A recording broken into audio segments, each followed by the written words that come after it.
Hello students, welcome to my channel.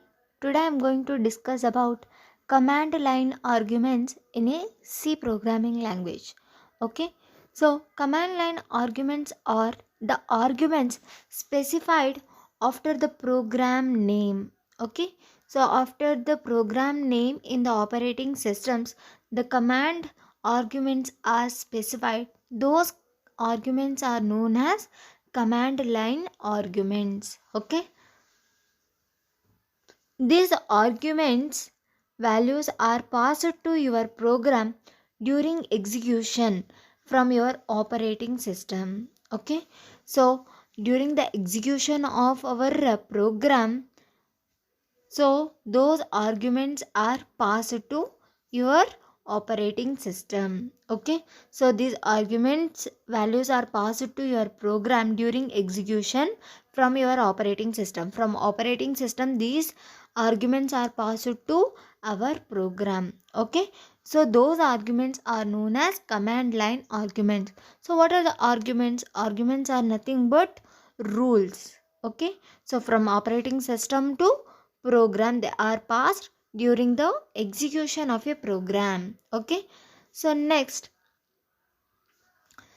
it is possible to pass the values in a command line to your C programs when they are executed. So we can pass the arguments to our programs during the execution of a program. Okay, so passing arguments values are called command line arguments. Okay, so while executing the program, those arguments are passed. Okay, so that type of arguments are known as command line arguments, and they are important program when you want to control the program. So if you want to control the program, command line arguments are very important. Command line arguments are handled by using the main function arguments. Okay, so these command line arguments are controlled by main function arguments. Okay, so those are argc, argc. So which indicates to count the number of arguments are passed to command line. Argc is used to count the number of arguments that are passed from operating system to our program while executing the program. Okay, the next one is argv. Okay, so argc is used to count the number of arguments, and argv is used to indicate a pointer array which points to each argument passed to program. Okay, so it is a pointer array. So what is pointer array will do? The pointer array is used to store the address of each array element.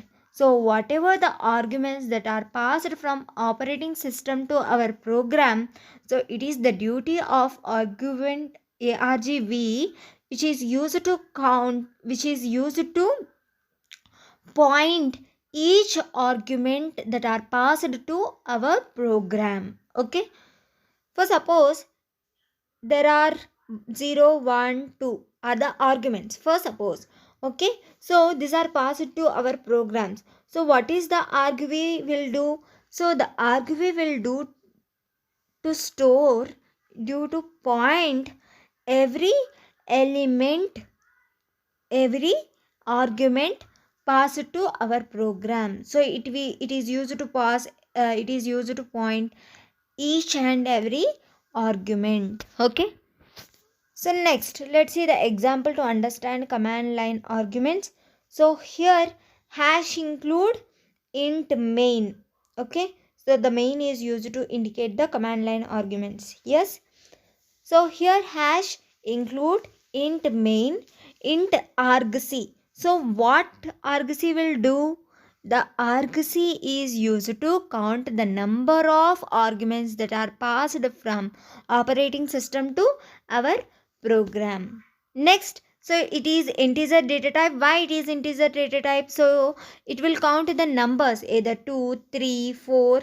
So here the values are numbers. Okay. Next, char argv. What will argv will do? So the argv is used to point each and every argument that are passed to our program. Yes, so which is character data type. Okay, so next, if argc is equals to 2, so if the number of arguments that are passed from operating system to our program, those are equal to 2, it will print the arguments supplied percentage s. Okay, and it will return the pointer, that is address. Okay, next, else if argc is greater than 2, too many arguments are supplied. Okay, or else it will return one argument is supplied. Okay, so if argc is not equals to 2 or greater than 2, so it will be less than 2, so that's why it will return one argument is supplied. Okay, so this is the syntax. So here the operating system contain these types of arguments. Okay, argv, arg1 2 3 4 and up to n. Okay, so for example, so it will contain the arguments like tc, ac, we are good students. Okay, so the output will be written as too many arguments are supplied. So here total 1 2 3 4 5 6 arguments are there, so that's why it will print a argument count is 6, so 6 greater than 2, so that's why it will print too many arguments are supplied. So in this way we can know how many arguments are passed to our program while executing the program. Okay, so what is the use of this counting? Okay, we can easily control the operating system by using command line arguments. Okay, by this the class is completed. If you have any doubts regarding to this video, please comment me in the comment section. For more videos, please do subscribe my channel. Thank you.